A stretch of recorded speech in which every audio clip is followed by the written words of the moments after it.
નમસ્કાર મિત્રો, છેલ્લા લેક્ચરોમાં આપણે દ્વિચલ સુરેખ સમીકરણમાં દ્વિચલ સુરેખ સમીકરણ અભ્યાસ કરી ચૂક્યા છીએ.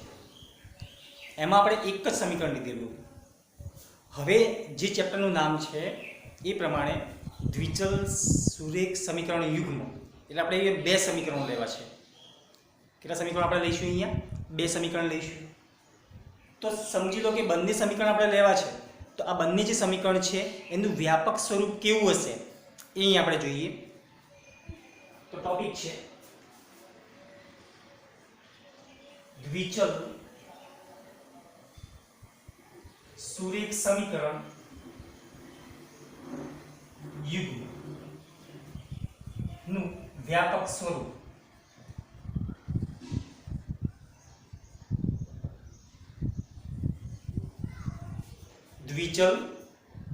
દ્વિચલ સુરેખ સમીકરણ યુગ્મ નું વ્યાપક સ્વરૂપ કેવું હશે? આના પહેલા આપણે જોયેલું કે એક જ સમીકરણ લીધેલું હતું, ax + by + c = 0. જો એક જ સમીકરણ આપેલું હોય તો આ પ્રકારે આપણે લખેલું હતું. પણ અહીં આપણે યુગ્મ એટલે કે જોડીમાં બે સમીકરણો લેવા છે, તો એના માટેનું વ્યાપક સમીકરણ કેવું હશે એ અહીં આપણે લેવું છે. તો વ્યાપક સમીકરણ અહીં આપણે લખીશું બંનેનું ભેગું.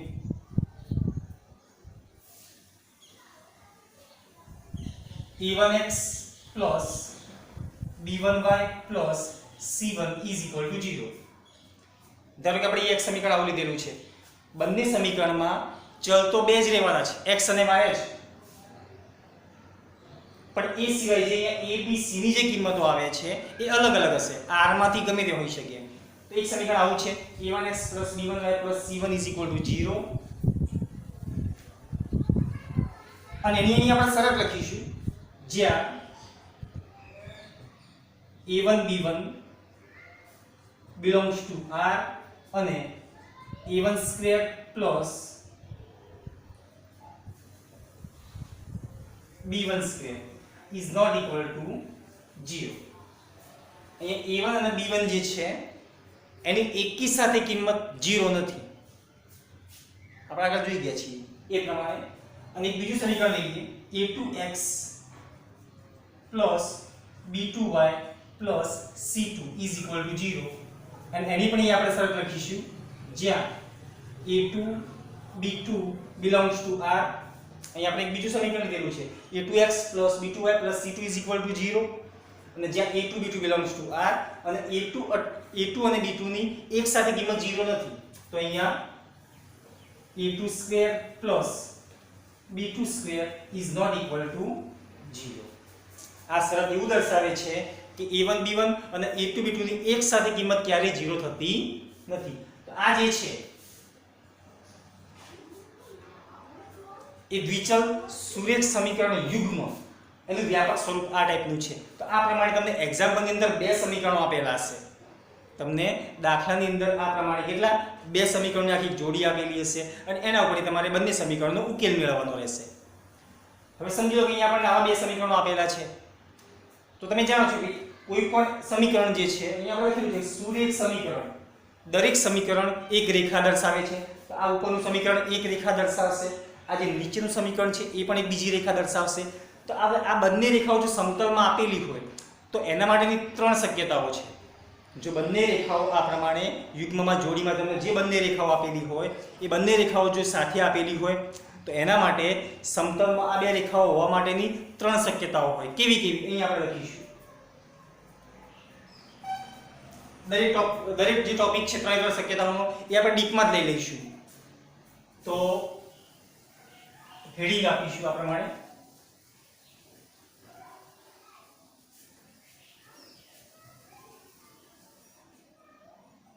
સમતલમાં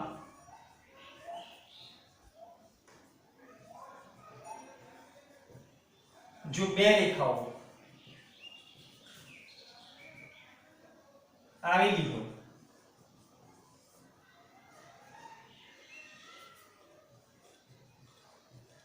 તો તેના માટેની ત્રણ શક્યતાઓ છે.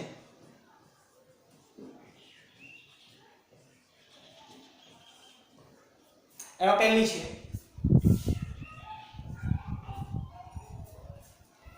કાં તો બંને રેખાઓ કોઈ એક બિંદુમાં છેદતી હોય, આ પ્રમાણે બંને રેખાઓ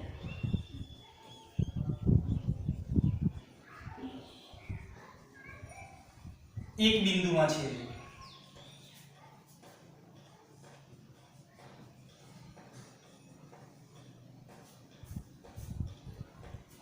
બીજું છે કાં તો બંને રેખાઓ એકબીજાને ન છેદતી હોય, મતલબ કે કેવી હોય, સમાંતર હોય. બીજો ઓપ્શન એવો આવશે કે બંને રેખાઓ પરસ્પર સમાંતર હોય, એટલે કે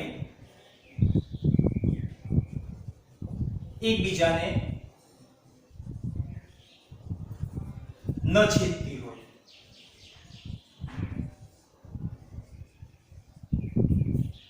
અને ત્રીજું છે ઓપ્શન છે એનો બંને રેખાઓ સંપાતી હોય. નવો શબ્દ છે તમારા માટે, સંપાતી. સંપાતી રેખાઓ એટલે એક રેખા ઉપર બીજી રેખા આવેલી હોય, એક રેખા ઉપર બીજી રેખા પથરાયેલી હોય. તો બંને રેખાઓ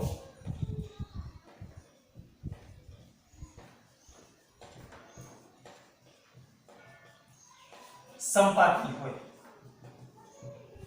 તો આ પ્રકારે ત્રણ ઓપ્શન હોઈ શકે. જો તમને સમતલની અંદર કોઈ પણ બે રેખાઓ આપણને આપેલી હોય તો એ બે રેખાઓ કાં તો એક બિંદુમાં છેદતી હોય, કાં તો પછી ન છેદતી હોય, કાં તો પછી બંને રેખાઓ એક જ હોય.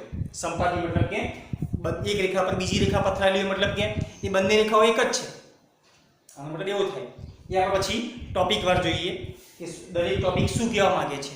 તો એમાંનો પહેલો છે અહીંયા, એમાં અહીંયા જે પહેલો ટોપિક છે એ આપણે લેવો છે.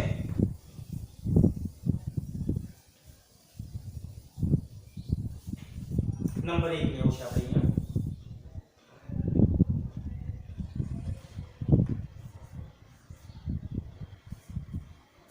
બંને રેખાઓ એક બિંદુમાં છેદતી હોય. ધારો કે અહીંયા આપણે એક આકૃતિ દોરીએ છીએ.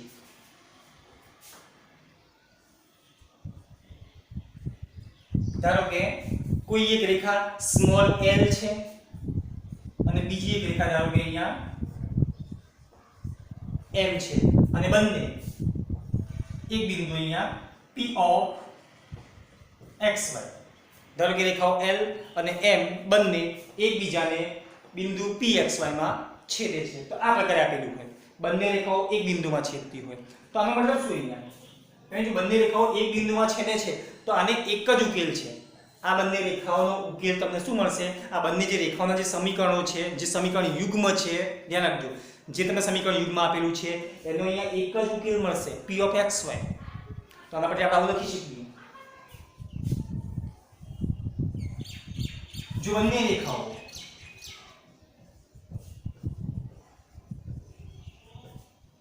એક બિંદુમાં છેદતી હોય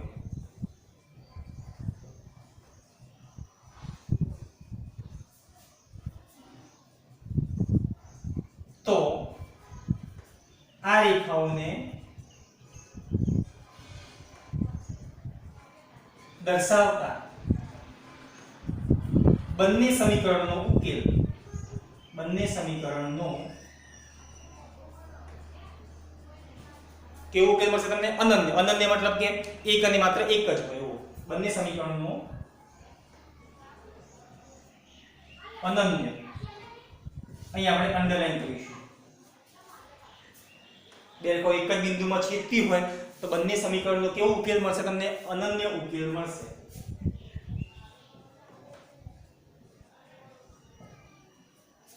અને એક બીજો આપણે ટોપિક આની અંદર ઉમેરીએ કે ભાઈ સુસંગત સમીકરણો કોને કહેવાય? ધ્યાન રાખજો. જો સમીકરણ યુગ્મ તમને આપેલું હોય અને એ સમીકરણ યુગ્મ તમને કોઈના કોઈ ઉકેલ મળતો હોય, એક હોય કે બે હોય, ગમે તેટલા ઉકેલ તમને મળતા હોય, જો સમીકરણનો ઉકેલ મળતો હોય તો એવા જે સમીકરણો છે અહીંયા એ સમીકરણોને એકબીજાના સુસંગત સમીકરણો કહેવાય. તો તમે જો અહીંયા બંને સમીકરણો અહીંયા એક ઉકેલ તો મળે જ છે, અનન્ય ઉકેલ. તો ટૂંકમાં બંને રેખાઓ જો એક બિંદુમાં છેદતી હોય તો એ એ જે બંને સમીકરણો છે એ બંને સમીકરણો સુસંગત સમીકરણો કહેવાય. તો અહીંયા આપણે લખી શકીએ અનન્ય ઉકેલ મળે તેમજ આ બંને સમીકરણો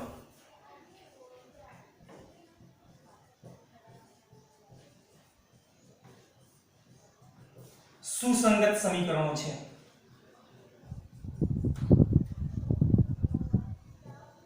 ઇન્વર્ટેડ કમામાં મૂકીશું સુસંગત સમીકરણો છે. ખ્યાલ આવી ગયો? તો આ પહેલો પોઈન્ટ હતો કે બંને રેખાઓ એક બિંદુમાં છેદતી હોય તો એને કેવો ઉકેલ મળશે? હંમેશા અનન્ય ઉકેલ મળશે. અને એ સમીકરણો કેવા કહેવાય? એ બંને સમીકરણો સુસંગત સમીકરણો કહેવાય. એના પછી આપણે બીજો ટોપિક લઈએ. આના પછીનો બંને રેખાઓ પરસ્પર સમાંતર હોય.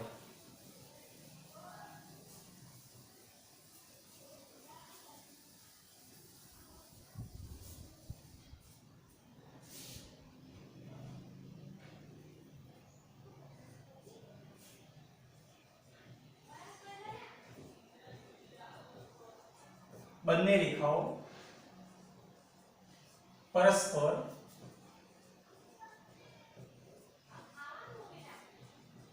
સમાંતર હોય.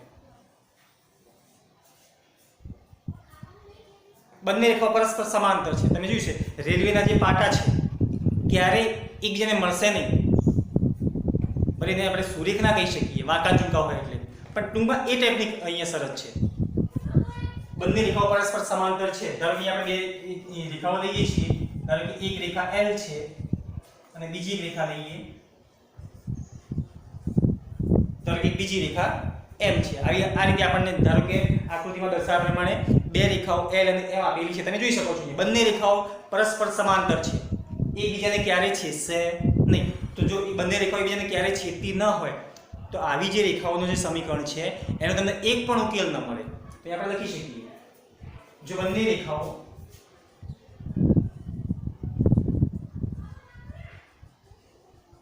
પરસ્પર સમાંતર હોય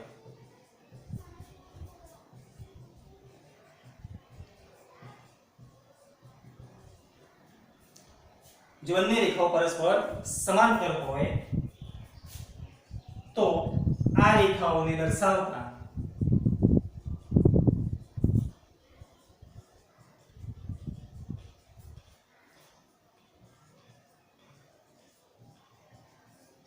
સમીકરણોનો એક પણ ઉકેલ નથી. એક પણ ઉકેલ નથી.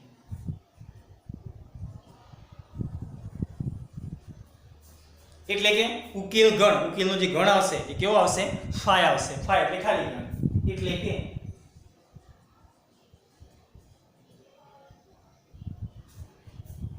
બંને સમીકરણો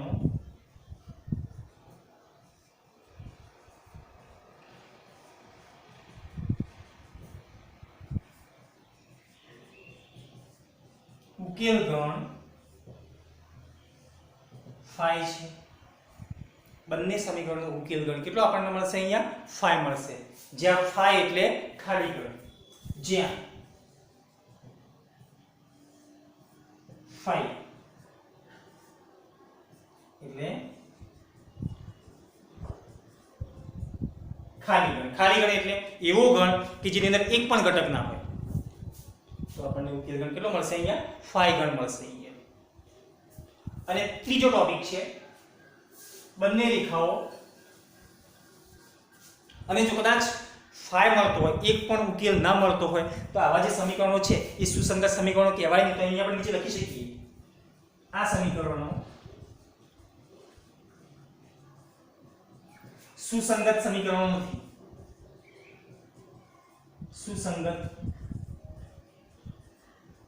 સમીકરણો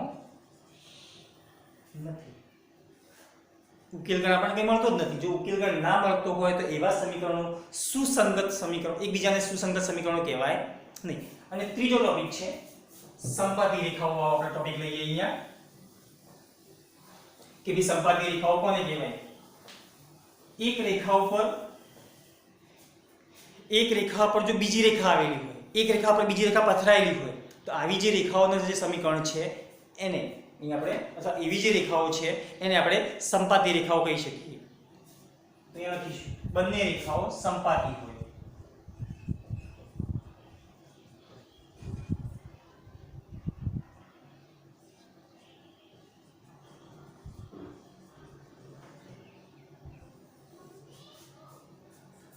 અહીં આપણે એક આકૃતિ દોરવી છે.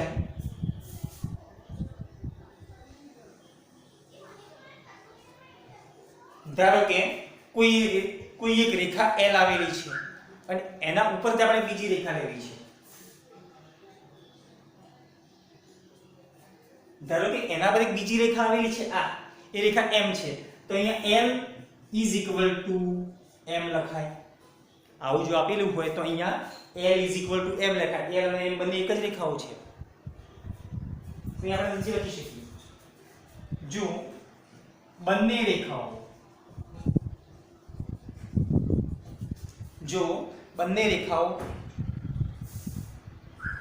સંપાતી હોય તો આ રેખાઓને દર્શાવતા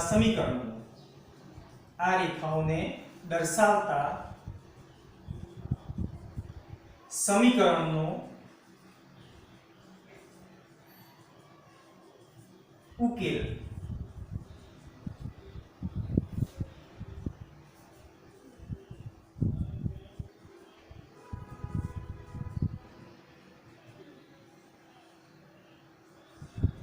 અનંત ગણ છે. જો બંને રેખાઓ સંપાતી હોય તો આ જે સમીકરણો છે એનો ઉકેલ તમને શું મળશે? અનંત ગણ. અનંત ગણ એટલે ઇન્ફિનિટી સેટ. એ રેખા ઉપર આવેલું ગમે તે બિંદુ હોય એનો ઉકેલ હોય. ટૂંકમાં એ જે રેખાઓને દર્શાવતા જે બંને સમીકરણો છે એમાં જે તમે કોઈ પણ બિંદુ મૂક્યો અહીંયા, તો એ બિંદુ જે છે જે સમીકરણનું સમાધાન કરતું હશે તો દરેક બિંદુઓ જે છે એ આ રેખાઓનો ઉકેલ ગણ કહેવાય. તો આપણે નીચે લખી શકીએ ઉકેલ ગણ અનંત ગણ છે. અનંત ગણ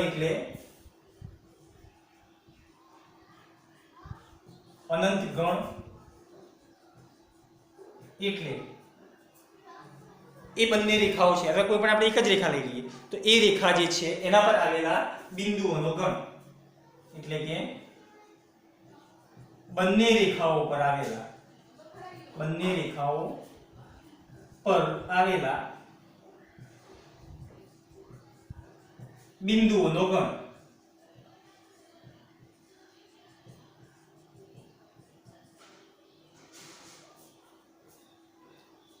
તમે જોઈએ અહીંયા આપણને સમીકરણનો ઉકેલ મળે છે, ભલે ગમે તેટલા બિંદુ મળતા હોય. તો જો ઉકેલ મળતો હોય તો પછી આ જે સમીકરણો છે એને તમે સુસંગત સમીકરણો કહી શકો. તેમજ આવા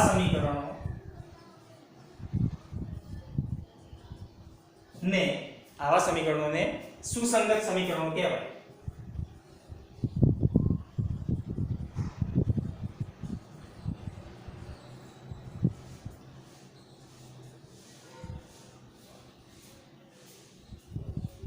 આ પ્રકારે અહીં આપણને જે સમીકરણ યુગ્મ બંને સમીકરણની જે જોડી આપેલી હોય એના પરથી આવી આપણે ત્રણ શક્યતાઓ અહીંયા ટોપિક નંબર 3 છે અહીંયા. તો આવી ત્રણ શક્યતાઓ અહીંયા આપણે દર્શાવી શકીએ. બે રેખાઓ માટે ત્રણ શક્યતાઓ બને. કાં તો બંને રેખાઓ એક બિંદુમાં છેદતી હોય, કાં તો બંને રેખાઓ એકબીજાને ન છેદતી હોય, કાં તો એક રેખા પર બીજી રેખા આવેલી હોય. આવી મુખ્ય ત્રણ શક્યતાઓ હોય. હવે આપણે સમજી ગયા છીએ અહીંયા. હવે આ જે રેખાઓ છે તમને જે જોડી આપેલી છે એને ઉકેલવા માટેની જે આપણે આગળ સમજાયું હતું કે ચાર રીતો છે. આ એક આલેખની રીત છે, પછી એક આરિસની રીત છે, એક લોપની રીત છે અને ચોથા નંબરની ક્રેમરની ચોકડી ગુણાકારની રીત હતી. એમાંની જે પહેલા નંબરની જે આલેખની રીત છે એ અહીં આપણે સમજવી છે કે ભાઈ બંને રેખાઓ છે અહીં આપણે બિંદુનું નિરૂપણ કરતા શીખી ગયા કે ભાઈ કોઈ પણ બિંદુ આપેલા હોય તો એ બિંદુઓનું આલેખમાં કેવી રીતે નિરૂપણ કરવું. પણ અહીંયા એક્ઝામ્પલની અંદર તમને રેડીમેડ બિંદુઓ આપેલા હશે નહીં. અને જો રેડીમેડ બિંદુ ના આપેલા હોય તો તમને જે રેખાનું સમીકરણ આપેલું હોય એના પરથી તમારે બિંદુઓ બનાવવા પડશે.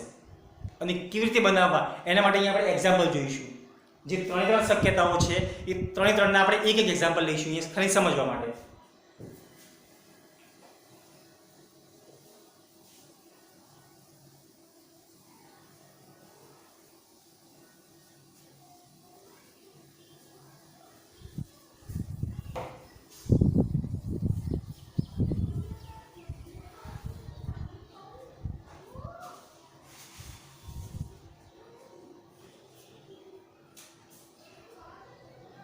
તો રકમ છે મારી પાસે, બે ત્રણ આપણે ઉદાહરણ લેવા છે દરેકના એક એક.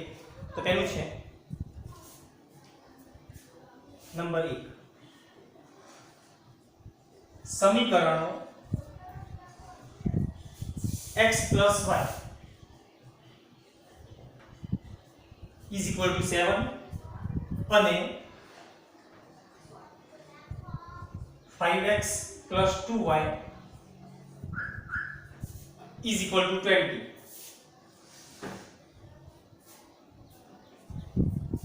નો ઉકેલ આલેખની રીતથી મેળવો. નો ઉકેલ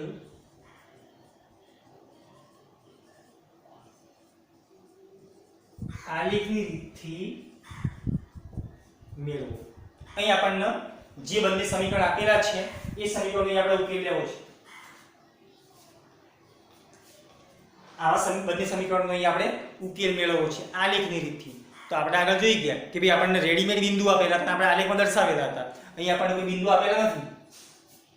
તો મેઇન પોઈન્ટ અહીંયા એ છે કે જે બંને સમીકરણ આપેલા છે એ બંને સમીકરણ ઉપરથી સમજી લો કે અહીંયા આપણે પહેલી રેખા લેવી છે x + y = 7.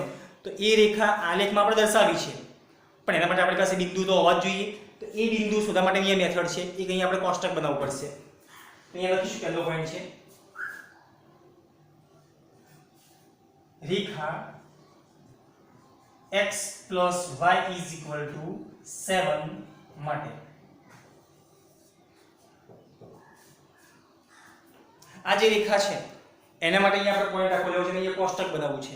તો સૌથી પહેલા અહીંયા આપણે કોષ્ટક બનાવી દઈશું આ ટાઈપનું.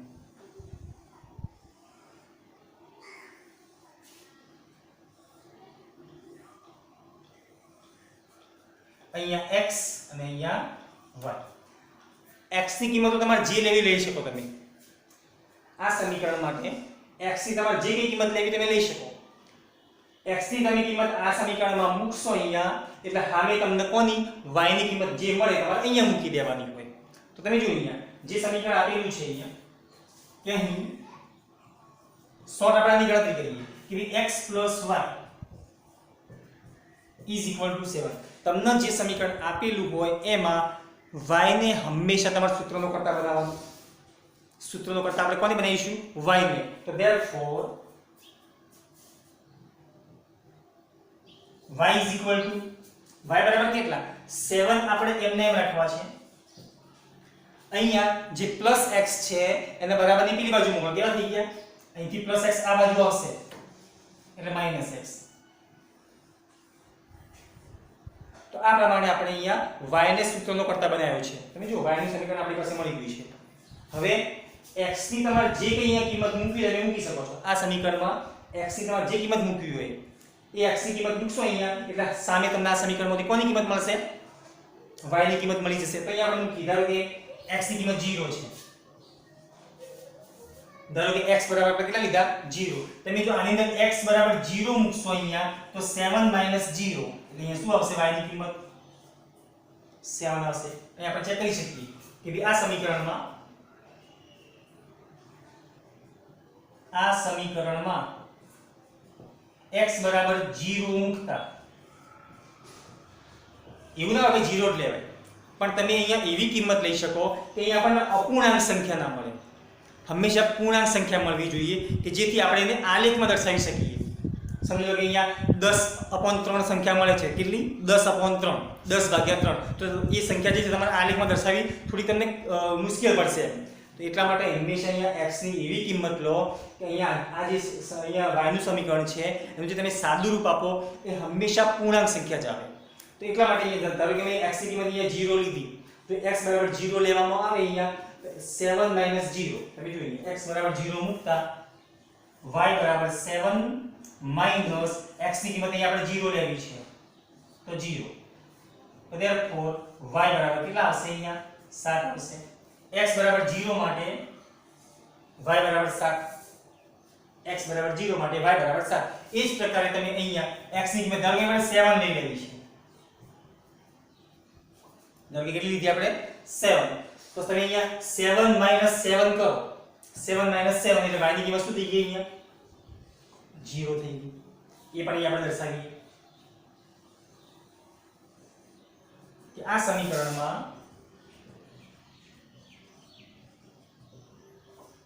એવું નહીં કે તમારે અહીંયા x ની જે કિંમત લેવી લઈ શકો. મેં તો અહીંયા 0 લીધા છે 7 લીધા છે. તમારે જે લેવી તમે લઈ શકો, પણ હંમેશા એવી કિંમત લેજો કે જેથી અહીંયા આપણને y માં જે જવાબ મળશે અહીંયા એ હંમેશા પૂર્ણાંક સંખ્યા જ મળવી જોઈએ. તો એટલા માટે મેં અહીંયા આ ટાઈપનું લીધેલું છે. હવે આ સમીકરણમાં સમજી લો કે મેં 7 મૂક્યા છે. આ સમીકરણમાં એ જે બોક્સમાં y નું સમીકરણ લખેલું છે એમાં x ની કિંમત એ 7 મૂકી દઈએ તો 7 - 7 7 - 7 y ની કિંમત શું થઈ ગઈ? અહીંયા 0 થઈ ગઈ. તો અહીંયા આ સમીકરણમાં x બરાબર 7 આની જેમ જ x બરાબર 7 મૂકતા y is equal to 7 - 7 therefore y is equal to કેટલા આવશે? પછી 0 આવશે. તો આ પ્રમાણે આપણને અહીંયા કોષ્ટકમાં બે બિંદુ અને તમારે બે જ બિંદુ લેવાના, કંઈ વધારે લેવાની જરૂર નથી. રેખા દોરવા માટે ફક્ત બે જ ઓછામાં ઓછા બે બિંદુઓ હોય તો તમે રેખા દોરી શકશો. તો અહીંયા આપણે બે બિંદુ લીધેલા છે. એ જ પ્રકારે હવે આ જે સમીકરણ છે એના માટે અહીંયા આપણે આવું કોષ્ટક બનાવવું છે. કોષ્ટક આપણે ધ્યાન રાખીશું ખાલી. અહીંયા આપણે કોષ્ટક લખી દઈએ છીએ કોર્નર ઉપર. x + y = 7 માટે અહીંયા આપણે જે કોષ્ટક બનાવ્યું છે એ x y 0 માટે 7 અને 7 માટે 0. આ પ્રકારે x + y = 7 માટે અહીંયા આપણે આવું કોષ્ટક બનાવ્યું છે. હવે બીજું લઈએ. હવે આપણે અહીંયા રેખા ચેન્જ કરીએ. હવે આપણે અહીં બીજી રેખા લઈ લેવી છે. અહીંયા નવો ટોપિક છે. રેખા 5x + 2y = 20. હવે આ રેખા માટે અહીં આપણે x અને y નું કોષ્ટક બનાવવું છે આ પ્રકારે.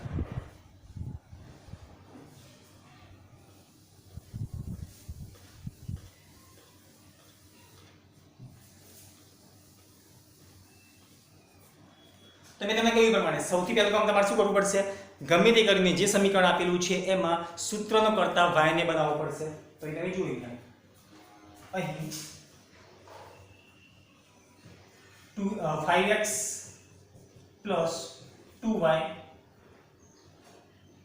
= 20. એમાં આપણે સૂત્રનો કરતા કોને બનાવવો છે? y ને બનાવવો છે. તો y વાળું સ્ટેપ એમને એમ રહેવા દઈશું અને બાકીને બધું આપણે જમણી સાઈડ મોકલીશું. તો 2y ને આપણે એમ રાખવા છે. therefore 2y m ના m અહીંયા 20 હતા પ્લસ 5x ને બરાબરની આ બાજુ લાવો. કેવા થઈ ગયા? અહીંયા -5x થઈ ગયા. હવે તમે જોઈ અહીંયા y નો અહીંયા સહગુણક આપેલો છે 2. એને માં દૂર કરવો છે. ક્યાં જશે? અહીંથી 2 ને દૂર કરો ક્યાં જશે? નીચે છેદમાં આવશે આની નીચે. તો therefore અહીંયા શું વધ્યું? પછી y વધેલા છે. y = 20 - 5x upon આ 2 નીચે આવે એટલે અહીં આપણને એક y નું સમીકરણ મળી ગયું. હવે જો y નું સમીકરણ મળી જાય તો એમાં તમે અહીંયા ગમે તે કિંમત x ની મૂકી શકો છો. અહીંયા તમે ગમે તે કિંમત મૂકી શકશો. તમે અહીંયા એવી કિંમત મૂકો કે જેથી અહીંયા એવી કિંમત મૂકો કે જેથી આનો જે જવાબ છે એ હંમેશા પૂર્ણાંકમાં જ આવે. ધારો કે અહીંયા આપણે 2 મૂકીએ છીએ. ધારો કે x ની કિંમત કેટલી? 2. એટલે એ કેટલા થઈ ગયા? 5 × 10 20 માંથી 10 ગયા એટલે 10 અને 10 / 2 એટલે 5 આવશે. તો આપણે મૂકી શકીએ ત્યાં આગળ. બરાબર. ધારો કે 0 મૂકીએ છીએ તો આખું સ્ટેપ 0 થઈ ગયું. 20 / 2 એટલે 10 આવશે. એ પણ તમે મૂકી શકો. તો અહીંયા આપણે કોષ્ટક બનાવીશું. આમાં કિંમતો મૂકવી છે એના માટે સૌથી પહેલા x બરાબર 2 મૂકતા આ સમીકરણમાં x બરાબર 2 મૂકતા x બરાબર અહીં આપણે 2 મૂકવા છે. તમે જો અહીંયા y = 20 એમ નામ રાખીએ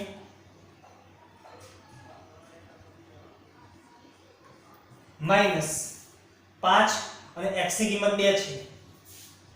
5x ની કિંમત 2 છે અને ભાગ્યા 2 સાદુરૂપ આપીએ = 20 m ના m માઈનસ તો માઈનસ 5 દુ 10 અને અપોન નીચે કેટલા છે? 2 છે. 20 માંથી આપણે 10 ને માઈનસ કરવા છે. 20 માંથી 10 ગયા એટલે કેટલા વધશે? અહીંયા 10 વધશે નીચે છેદમાં કેટલા છે 2 છે 10 ભાગ્યા 2 કેટલા આવે 2 પંચા 10 છેદ ઉડી જાય જો x બરાબર 2 મૂકવામાં આવે તો therefore y બરાબર આપણને કેટલા મળશે 5 મળશે x બરાબર 2 મૂકતા y બરાબર આપણને કેટલા મળે અહીંયા 5 તો અહીંયા આપણે લખી શકીએ કે x ની કિંમત 2 મૂકવામાં આવે છે તો y ની કિંમત આપણને અહીંયા 5 મળે છે x ની કિંમત 2 મૂકી તો y ની કિંમત આપણને કેટલી મળી અહીંયા 5 મળી એ જ પ્રકારે અહીંયા આપણે બીજી પણ કિંમત લઈ શકીએ કે ભાઈ આ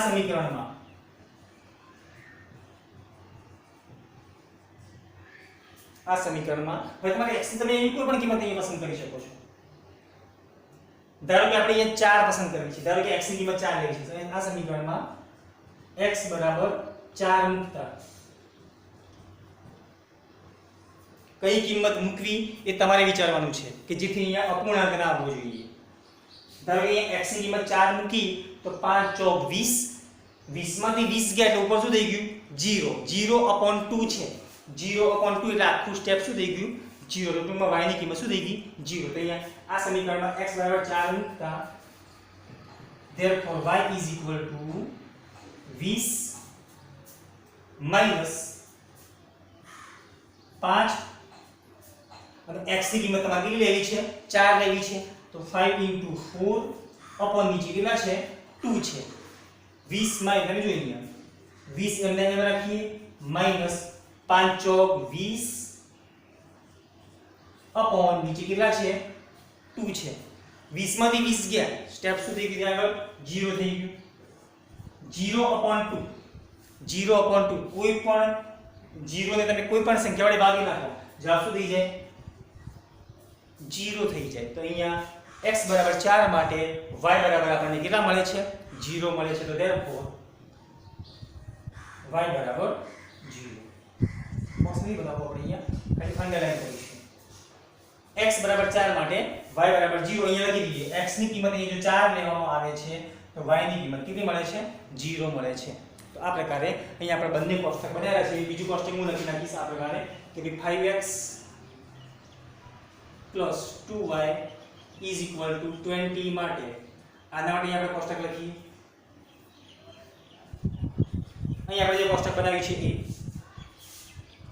એ x y 2 માટે આપણને અહીંયા 5 મળે છે અને 4 માટે 0 મળે છે તો આ પ્રકારે અહીંયા આ જે બંને સમીકરણ આપેલા હતા એના પરથી અહીંયા આપણે બિંદુઓ લાવ્યા છીએ અહીંયા એક્ઝામની અંદર તમને કોઈ બિંદુઓ રેડીમેડ આપેલા હશે નહીં તમને આ પ્રકારે સમીકરણો આપ્યા છે સમીકરણો પર તમારે આ પ્રકારે બિંદુઓ લાવવા પડશે તમારે જે કે લેવા લઈ શકો છો તમારે જે બિંદુ અહીંયા x ની કિંમત મૂકશો એટલે આને તમને કોની કિંમત મળશે આ સમીકરણમાં y ની કિંમત મળશે પણ આવું કરવા માટે સૌથી પહેલું કામ તમારે શું કરવું પડશે તમને જે સમીકરણ આપેલું હોય એમાં સૂત્રનો કરતા હંમેશા y ને જ બનાવવું પડે સૂત્રનો કરતા તમે કોને બનાવી દો y ને એવું નથી y ને x ને પણ તમે બનાવી શકો તો સામે તમારે પછી y ની કિંમતો મૂકવી પડે y ની કિંમત મૂકો એટલે સામે તમને x ની કિંમત મળશે પણ આપણે શું કરીશું એક જ સિસ્ટમથી ચાલીશું y ને તમારા સૂત્રનો કરતા બનાવવાનું છે ક્લિયર થઈ ગઈ વાત તો હવે આપણે આ જે બિંદુ અહીંયા જે બિંદુઓ છે એને આલેખમાં દર્શાવે છે ધ્યાન રાખજો હવે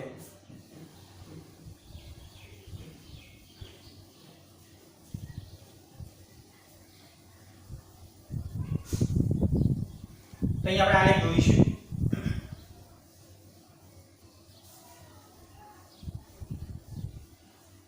તમે જોઈએ આ જે બિંદુ છે x વાળા x અક્ષ ઉપરના બિંદુ કહેવાય અને અહીં જેમાં y લખેલા છે એ y અક્ષ ઉપરના બિંદુ છે તમે જુઓ બંને કોષ્ટકમાં x યામ સૌથી મોટો કેટલો છે અહીંયા x ની કિંમત 0 છે 7 છે પછી 2 છે અને 4 છે તો મોટી કિંમત કેટલી છે 7 તો x અક્ષ ઉપર વધારેમાં વધારે તમે 7 મોટી સંખ્યા 7 સુધી આવે છે તો 7 કરતાં વધારે આપણે દર્શાવી શકીએ 7 કરતાં ઓછી તમારે દર્શાવાય નહીં અંદર 7 તો હોવા જ જોઈએ તમે જો અહીંયા આપણે આલેખ દર્શાવો છે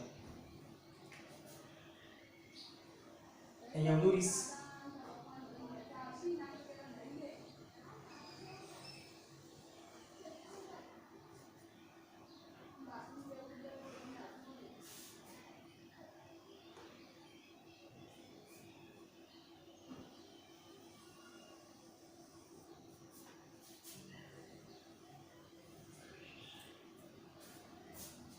આ જે છે એ x અક્ષ છે, અહીંયા આપણે x' લખીશું, અહીંયા y અને અહીંયા y'. આ પ્રકારે અને વચ્ચે અહીંયા 0 છે. તમે જો મોટા મોટો અંક અહીંયા 7 છે તો અહીંયા આપણે 8 કે 9 સુધી દર્શાવીશું, એના કરતા એક બે વધારે લઈશું. 1 2 3 4 5 6 7 8 અને 9. આ બાજુ એટલા અહીંયા લઈએ 1 2 3 4 અને 5 સુધી. કોઈ ઋણ સંખ્યા તો આપણી પાસે છે નહીં, કોષ્ટકમાં કોઈ ઋણ સંખ્યા નથી, તો બસ આપણે 3 કે 4 દર્શાવી શકીએ આલેખમાં. અહીંયા આવે એની જો y અક્ષ ઉપર મોટા મોટો અંક કયો છે, અહીંયા પણ 7 છે, તો અહીંયા તમારે 8 સુધી તમારે દર્શાવવું પડશે. અને આપણે થોડું ઊંચું લઈ જઈએ લાઈનને, અહીંયા તો અહીંયા 1 2 3 4 5 6 7 8 અને 9. અહીંયા 1 છે 2 3 4 5 6 7 8 અને 9. y અક્ષ ઉપર આપણે એકથી 9 દર્શાવેલા છે. x અક્ષ ઉપર પણ આપણે એવું કરીએ, અહીંયા 1 2 3 4 5 6 7 8 અને 9. આ બાજુ નીચે પણ આપણે દર્શાવીએ, નીચે જરૂર નથી પણ આપણે દર્શાવીએ. અહીંયા -1 છે, અહીંયા -2 છે, -3 -4 અને -5. નીચે પણ અહીંયા -1 -2 -3 -4 અને -5. આ પ્રકારની આપણે આલેખ આપેલો છે. હવે આ આલેખની અંદર અહીંયા આપણે બધા બિંદુ દર્શાવે છે. પહેલું બિંદુ લેવું છે, આ રેખા માટે લઈએ x + y = 7. રેખા માટે x ની કિંમત 0 છે અને y ની કિંમત 7 છે. x ની 0 અને y ની 7. અહીંયા આ જે બિંદુ છે એ બિંદુ 0 7 છે. અહીંયા આ પ્રકારે તમારે બિંદુ દર્શાવવું પડે કે આ જે બિંદુ છે એ 0 7 બિંદુ છે. અને બીજું બિંદુ કયું છે, અહીંયા 7 0 છે. તો x અક્ષ ઉપર અહીંયા 7 અને y અક્ષ ઉપર 0 એટલે પોતે જ બિંદુ થઈ ગયું અહીંયા 7 0. તો આ જે બિંદુ છે અહીંયા એ 7 0 બિંદુ છે. હવે આ બંને બિંદુને આપણે જોડી અને એક રેખા બનાવીએ.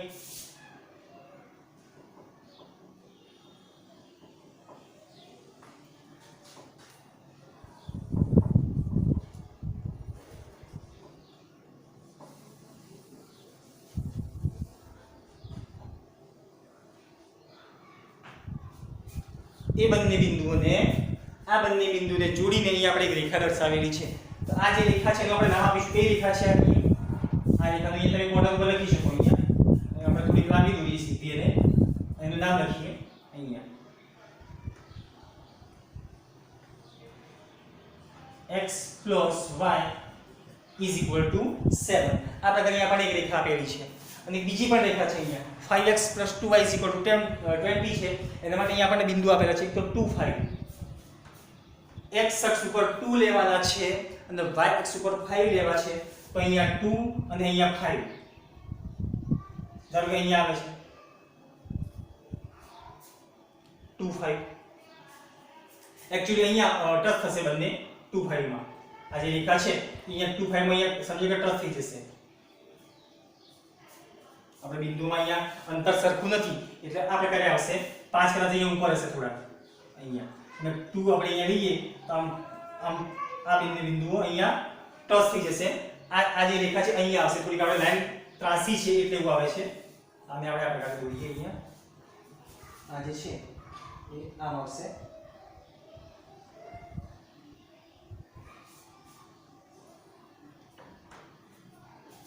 તમારી પાસે જો આલેખ પત્ર હોય તેમાં કમ્પ્લીટ આવશે અહીંયા. કારણ કે અહીંયા આપણે જે ગાળા પાડ્યા છે એમાં તરત થોડોક ડિફરન્સ રહી ગયો હશે. તો આ જે બિંદુ છે 2 5 અહીંયા છે.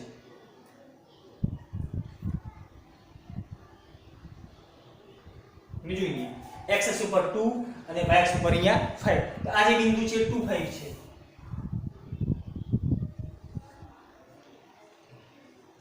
2 5.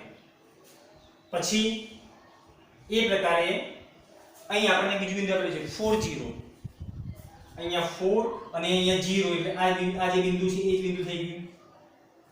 આ જે બિંદુ છે એ 4 0 છે. હવે આ બંને બિંદુને આપણે જોડવા છે. એ આપણે થોડું કોર્નર ઉપર લખીએ એટલે લીટી ઉપર આવે નહીં. આ જે બિંદુ છે એ 4 0 છે. આ બંને રેખાને આપણે જોડવી છે.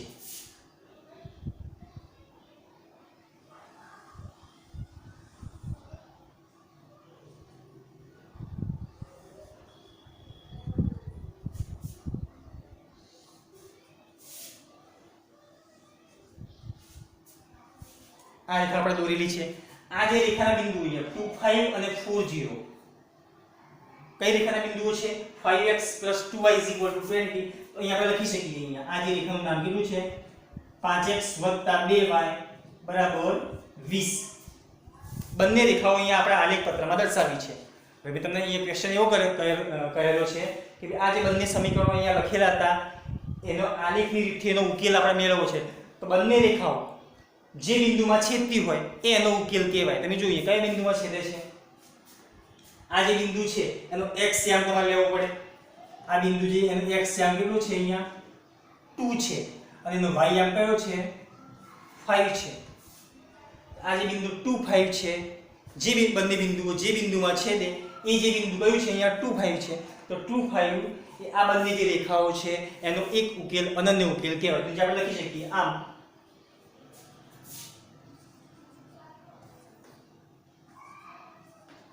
રેખાઓ x plus y is equal to 7 અને 5x plus 2y is equal to 20 નો ઉકેલ xy is equal to ઉકેલને આપણે આ પ્રમાણે દર્શાવીશું. બે xy નો ઉકેલ પહેલો x યામ હોય અને પછી y યામ હોય. તો આ બંને જે સમીકરણ છે એનો ઉકેલ xy is equal to કેટલો છે? તમે જો x યામ કેટલો છે? એનો 2 છે. y યામ કેટલો છે? 5. માં આ 2 5 બિંદુ જે છે એનો ઉકેલ ગણ છે. બંનેમાં આવે છે. બંને રેખાઓ આ બિંદુ આગળ છેદે છે. તો એ જે છે એનો ઉકેલ છે. તો આ પ્રમાણે આપણે અહીંયા આલેખની મદદથી ઉકેલ મેળવી શકીએ. આ પ્રકારે થાય. હવે આના પછી બીજો ટોપિક આવશે. આના પછી બીજો ટોપિક કે ભાઈ જે અહીંયા આપણે સમીકરણો લઈશું એવા સમીકરણો આપણે લઈશું કે જે બંને રેખાઓ છે ને સમાંતર બની જશે. બંને રેખાઓ સમાંતર આવશે. એના પછી આપણે અહીંયા એવા સમીકરણો લઈશું કે બંને રેખાઓ સંપાતી થઈ જશે. એટલે તમને ખ્યાલ આવી જાય વધારે કે આ અહીંયા જે રેખાઓ છે એનો અનન્ય ઉકેલ કેવી રીતે આવે છે, પછી ઉકેલ ગણ ફાઈ કઈ રીતે આવે છે અને અનંત ઉકેલ કઈ રીતે આવે છે એ આપણે અહીંયા આલેખ ઉપરથી જ જોઈશું. તો આના પછીનો જે ટોપિક છે એ સમાંતર રેખાઓનો એ આના પછી જે નેક્સ્ટ લેક્ચર આવશે એની અંદર આપણે જોઈશું. Thank you.